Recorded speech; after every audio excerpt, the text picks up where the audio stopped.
Towards the end of the exhibition, you have this room, which is, I find myself extremely violent, very difficult to handle. It's a room of social portraiture. Almost everything we've seen in the exhibition and we talked about is here. It's almost a hall of mirror. Whoever these people are, we know them, we've met them. I always have this fantasy that this person behind me is the employee of the month somewhere. Maybe it's in an insurance company across the street, and because she's the employee of the month, her photo is at the entrance of the agency, and that day she put her best outfit and her best makeup and she got her hair done, because this is what the first impression that she's going to project for the months to come and maybe from the years to come. But here you have again the taxonomy of portrait and all of these images that are actually, for me, are full of empathy, because we know them, because we know that behind these images that are extreme, extreme in the makeup, extreme is almost the grotesque aspect that they are projecting. They're real. They are, as I say, people we know. They represent lives, dreams, identities, either realized dreams or failed dreams. I'm very moved actually by this one. Again, someone with an aspiration. It's almost like a religious images. It's almost an annunciation that this person, man or woman, is looking up, seeing something. And the codes are very interesting to me. The hair are like super, overdone. This person is wearing a tiara. She is the queen of something. And then you have almost a contradictory signs with the sport jacket that she is wearing that almost contradict what the tiara is trying to tell us. Of course, in this room we can see everything we describe in the exhibition. Portrait of power, portrait of seduction, of distinction, and maybe contemplation of narcissism. But again, I find empathy in these images because, as I say, it's a hall of mirror, and they are all of us. We all have images like that, and it's also why we decided to install this room on this wallpaper, because it's a very domestic wallpaper. My grandparents had wallpaper like that, and on this wallpaper they would have the family photos, their friends' photos. It's a very emotional display. And of course there is humor.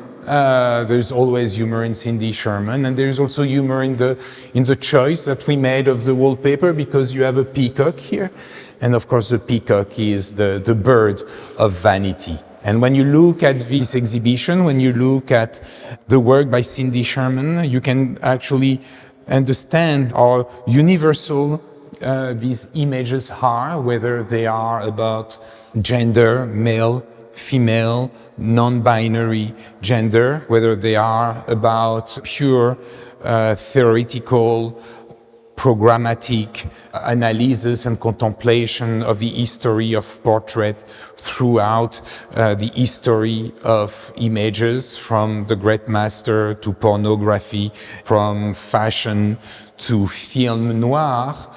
All these images are the images of human vanity.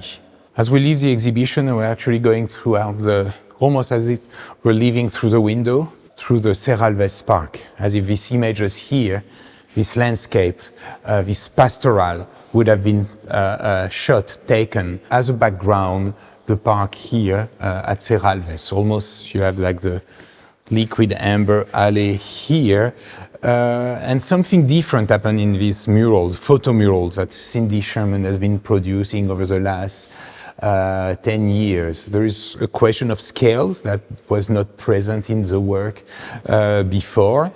We saw that the work was always framed by the format of this kind of non-existing model that she was referring to, where there's a small format of the film stills painting or the larger format of the great master painting. Here, it's overboard, it's oversized, and these characters are giants.